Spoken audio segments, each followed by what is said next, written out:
All right, so this video is all about what it's actually like to live here in the city of Temecula, California. So this video is about the 15 things that you didn't know about living here in the city of Temecula. Let's go ahead and get into it.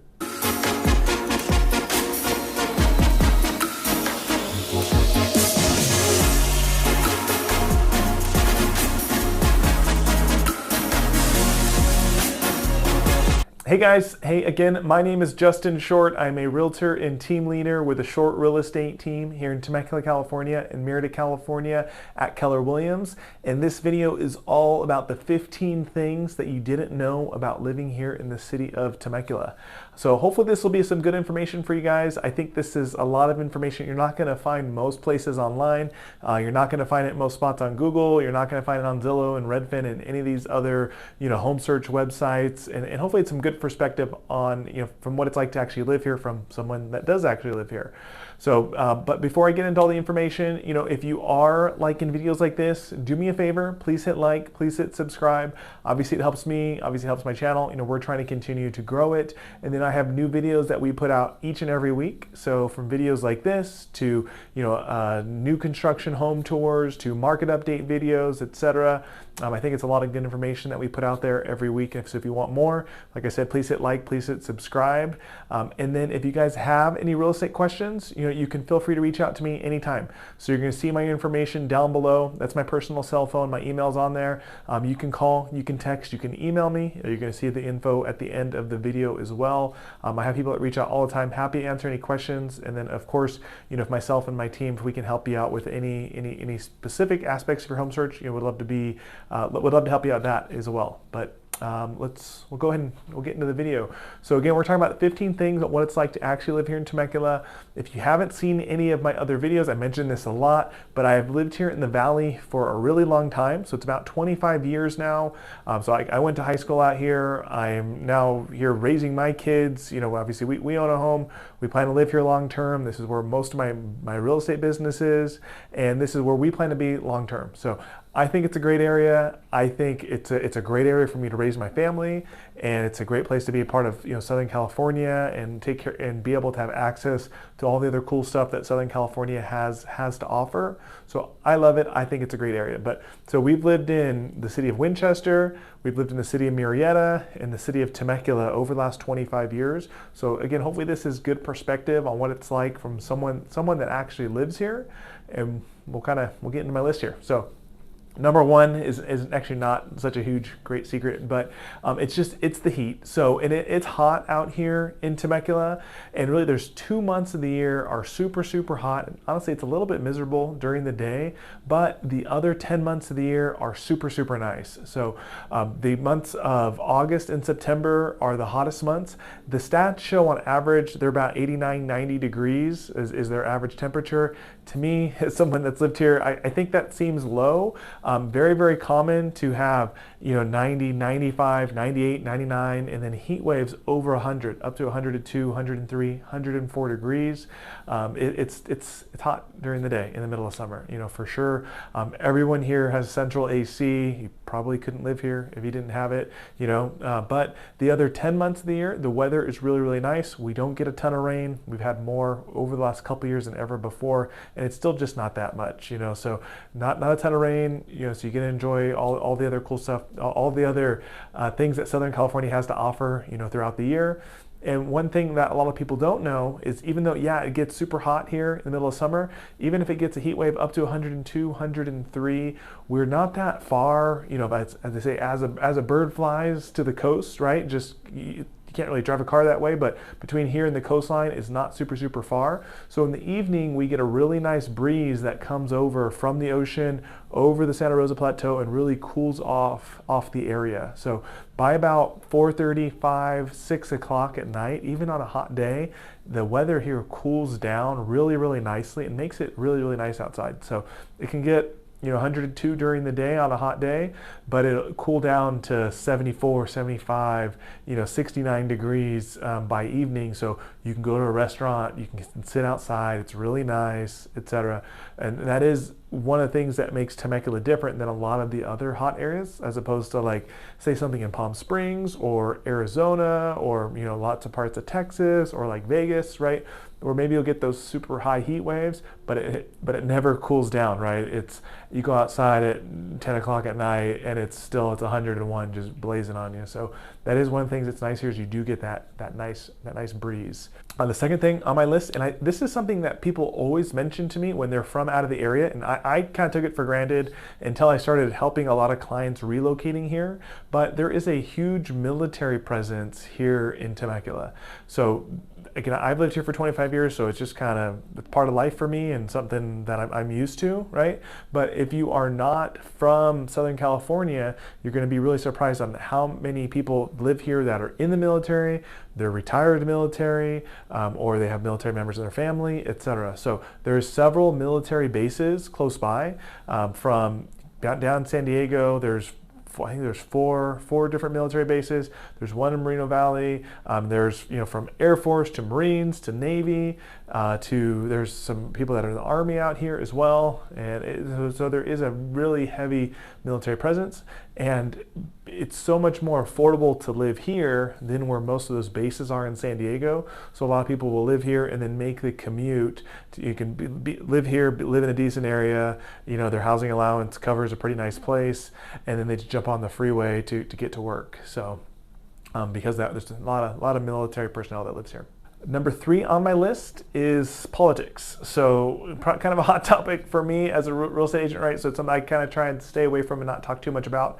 But when you look at all the voting trends and the voting history of Southwest Riverside County, it's pretty easy to see that this area is opposite of what most of Southern California is. So Southern California, I think most people in the country know, it's a very heavy blue leaning area, right? Anytime there's a presidential election, as soon as California pops up, boom, they're gonna stamp it blue, it's gonna vote in Democrat, right? But Southern Riverside County, so this valley, tends to lean a much more red than the other parts of the state. So that is something that people are a lot of times surprised to hear about, because you kind of think California, you think like, you know, Hollywood's, you know, Orange County, you know, just these areas that are typically very left leaning, right? But this area tends to lean more right. So that's just something to know, and whether you think it's good or bad or whatnot, but it's a data point to know when comparing to the rest of Southern California. Number 4 is the city of Temecula is a pretty strict city, and honestly they really like it that way. So city of Temecula, they would definitely be considered very conservative. They're not very aggressive. They don't really allow for a lot of like riffraff, right? There's a lot of police presence in the area, which is good, right? Someone that lives here, you want it to be safe, etc. I think it's a really great thing. But beyond even like a police presence, as the city has grown and more people, more tourism, etc., has come here, the city has continued to be pretty strict with their rules and regulations. So, but with that, like for example, they don't allow any Airbnbs within city limits in Temecula. They have, if in like the Old Town area especially, or any type of like bar or restaurant that gets a reputation for being like a rowdy place and kind of a scene and have a lot of mischief happening or whatnot, the city's very quick to shut them down or put a lot of pressure on them or pull their liquor licenses, etc. Really what it is they're very conservative. They don't want the city to be like this big massive party place and be really loose and not have rules that are in place. They want it to be well kept, they want it to be well taken care of, they want it to be well policed, they want it to stay squeaky clean, right? And they want it to be a nice place, which I think is a good thing, right?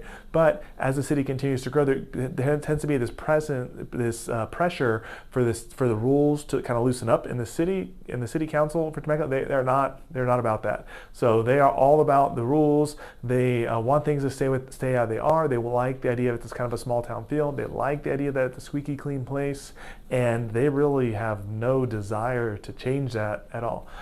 So that's something to know, is the city, they like the way it's set up, and they're not looking to change. All right, so number 5. So there is a large horse community here in the city of Temecula. So a lot of people don't realize this, because the city of Temecula is so much, and this comes up in my conversations, right? It's such a heavy suburb area, right? it's really, it's suburbia. 90% of the homes that are out here are tract homes that are built by a builder, right? Stucco homes, similar looks, etc., right? A lot of, retail shopping centers with national chains, all that type of stuff. But outside of that, there is a large horse community that is in the area. There's a lot of large properties that are on half acre, 1 acre, 3 acre, 4 acre, 5 acre lots that have, that have stables, horse corrals. There's a lot of riding groups, etc.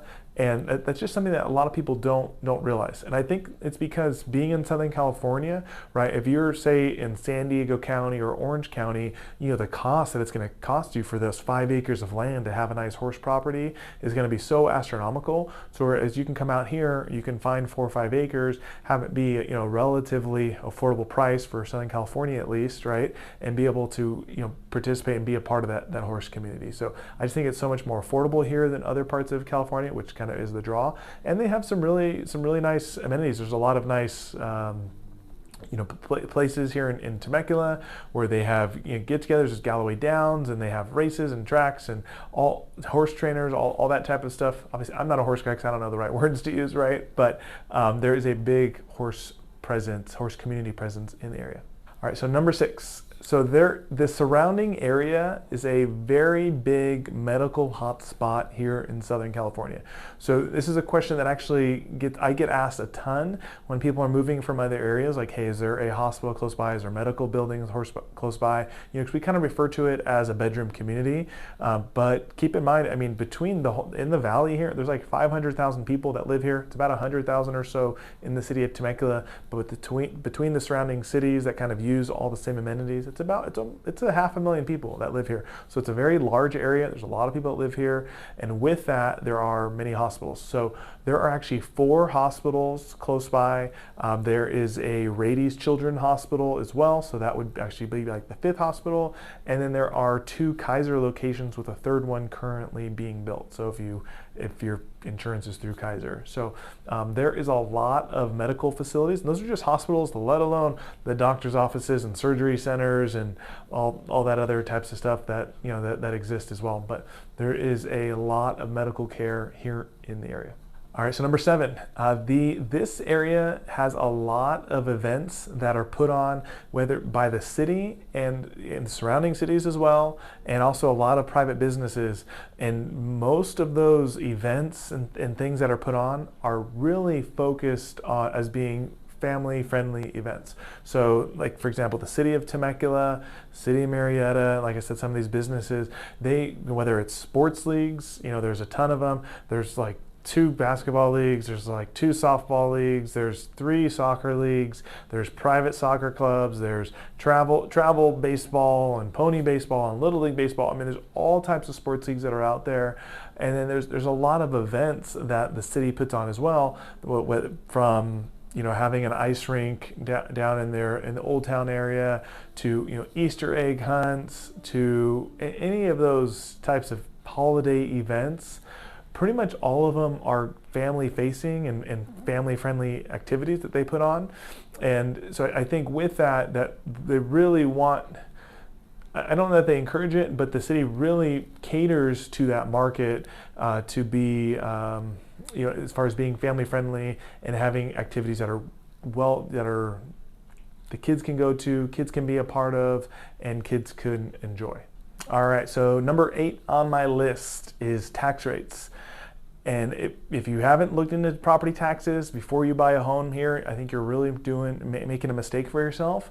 But what's very important to know when you go to buy a home, that each neighborhood is going to have a different tax rate compared to the one across the street. So what that means is you might have a home that is a low tax area that might be, let's call it like 1.2%, and then across the street you might see a home that's a high tax area. Let's say that's a 2% tax rate. It's a 0.8% difference. That doesn't sound like that big of a deal, but on a monthly payment that can cost you between $350 to $450 a month very, very easily. So if you're not from the area, you're probably not going to know this because not a lot of parts of the country are like this, but different neighborhoods are going to have different special assessments and Mello-Roos that affect that tax rate and can really affect what your monthly payment is on that home. And not only that, it could affect, you know, how expensive the home is that you can actually qualify for with your loan. So you really need to pay attention to the tax rate of the different neighborhoods when you are looking at homes to purchase. A good rule of thumb: the older homes tend to have the lower taxes. The newer homes tend to have the higher taxes. Like pre-2003 is kind of usually the cutoff that I go over with people. But each neighborhood's going to be different, and you got to check them every time when you go look at specific houses and specific neighborhoods. Number 9 on my list is tourism. So, and this was not a thing when I first moved here. Like I said, I've been here about 25 years. When I first moved to the city of Temecula, you know, obviously I was young, I was a kid, but you would meet somebody out at say you're down San Diego or you're on a vacation or something, you tell them I live in Temecula, they have no idea what you're talking about, right? It was kind of a small no-name town that no one had ever really heard of. Fast forward to now, Temecula has a big reputation. People know what it is. You know, if you might be watching this video and just kind of being curious and maybe thinking about taking a vacation here, or know someone that took a vacation here and they told you it's a nice place, etc. But with that, as the town has grown so much and so many more people know about it and so much more, you know, on the radar and on the map, we've now had a lot more tourism. So over the last couple of years, you're up to about almost 2.5 million people per year that come visit the city through tourism, which is a ton of people. Especially, there's only about 100,000 people that live here full time. So that makes for a lot of tourism people that come. So a lot of that traffic goes out to wine country. So wine country in Temecula is over 50 wineries that are out there. A lot of them come in for weddings or wine tasting, or but a lot of like bachelorette parties or just, you know, get-togethers, etc. And then the Pechanga Casino is another big target for that. And then Old Town area in Temecula is kind of like our downtown area with a bunch of, like, you know, cool restaurants and more of a night scene, etc. So, but that's a big thing that's changed over the last couple of years, is just all the tourism. All right, so number 10 on my list is the Temecula Valley Unified School District. So a lot of people move to this area and live in this city just to be a part of the school district. So the Temecula Valley School District is rated super, super highly. They have a lot of 8, 9, and 10 out of 10 ratings, you know, on the different websites that are out there. Probably the most desirable school in the area is the high school. It's a Great Oak High School that's located in South Temecula. That is it's a top 1,000 school in the entire country. Very, very highly rated. They have a lot of higher education programs, etc. But whether it's not even that specific school, just in general, the whole district is super highly rated, super desirable, and helps make this a place that people want to live. And honestly, that's going to help keep home prices high and probably higher, you know, over the coming years. All right, so number 11 on my list is all about the commute. So most people that live here in the city of Temecula live here and then commute out for work. They commute to San Diego, LA, or Orange County. Most people do not work here locally. Nowadays, you know, this is in this post-COVID world, right? So many more people work from home. So that is a big thing for people. So a lot of people do work remotely. If you do work remotely, that makes this area a lot more desirable, right? Because you don't have to get up on that freeway every day. With all those commuters, though, there is a lot of traffic on the freeway. So if you're thinking about moving here, you know, make sure you look at those Google Map traffic times, etc. During peak hours and when your commute's actually going to be happening, because a drive that can take you maybe 45 minutes on a non-traffic time can take you an hour and a half, 2 hours during peak traffic time. So that's just something to pay attention to.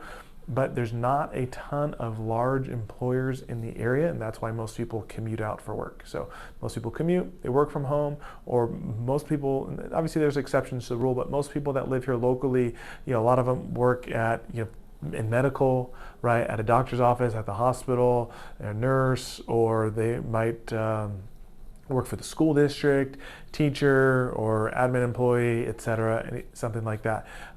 There's obviously a lot of retail shopping here as well, so they might be working at a place like that, but most people do commute out of the area for work. All right, so number 12, I kind of touched on this earlier, but Airbnbs and short-term rentals are banned in the city of Temecula. So this is this is an issue that I deal with personally when I have clients that come in. They're trying to relocate here. They want to stay here for a week or two to check out the area, maybe look at some homes, etc. It can be really difficult to find a place to stay because you're probably going to be stuck in hotel life, because inside the city of Temecula there are no short-term rentals. So there's a few people out there that do it, but they operate in the gray, right? They get shut down by the city. The city does not want them to exist. That can be kind of a nuisance for neighbors. It tends to attract people that are making noise and partying, etc. But a lot of people don't know, again, Airbnbs are outlawed inside the city limits of Temecula. All right, so number 13 is about wine country in Temecula. So I think most people do know about wine country, but they don't realize that there are now over 50 wineries out there. So I mentioned a little bit earlier, as far as the tourism, that brings in a ton of people. People love going out there wine tasting. That makes for a ton of really nice high-end restaurants, all types of stuff and attractions. Like, even personally, I don't even like wine, so we don't do a ton of wine tasting, but we do go out to wine country a lot because we're going out to a dinner, meeting some friends at brunch, or going to like a concert that's out there at the wineries, etc. So there's just a lot of events, and it makes for a ton of venues that are out there as well. All right, so number 14 on my list is the casino. If you don't know, Temecula has a very large casino in town, which is the Pachanga Casino. That is located in South Temecula. If you're looking on a map, it's located very, very closely to Great Oak High School, probably about a mile or so away. But it's a massive casino. They spend a ton of money in advertising. You see them, I think they sponsor like the Kings right now. They sponsor the Lakers. They spend a ton of money, to attract new people to come check out the casino. They've expanded a ton over the last 10, 15, 20 years. They keep adding, and they have golf courses and luxury pools and all types of cool stuff, extra parking structures. It's grown a ton, and it's a real destination for people, and again, another venue where all types of stuff is going on there as well. The people come in for concerts, people come in, have comedy shows, etc. But a lot of stuff they always have going on. All right, so the last one on my list, and the 15th thing that you probably don't know about living in Temecula, is about the public parks. So there are now over 52 parks within the city limits, which is the highest by far of any city around in the area. Again, I mentioned before, the city does a lot to keep the area, kid friendly, etc. And I think building all those parks is a big part of that. So they now have over 52 parks. I think they're working on another one right now. They're revamping one of the big rec centers as well, installing a big public pool, etc. So that's something that I'm sure that number will continue to grow over the coming years as well. But that wraps up my list. That's the 15 things that you didn't know about living in the city of Temecula. Hopefully it's some good information. Hopefully it probably kind of drowned out a little bit, got a little bit long on you, but hopefully it's good information. If you guys have any questions, you can feel free to reach out. You can call, you can text, you can email me, and hopefully I will talk to you soon. Thanks.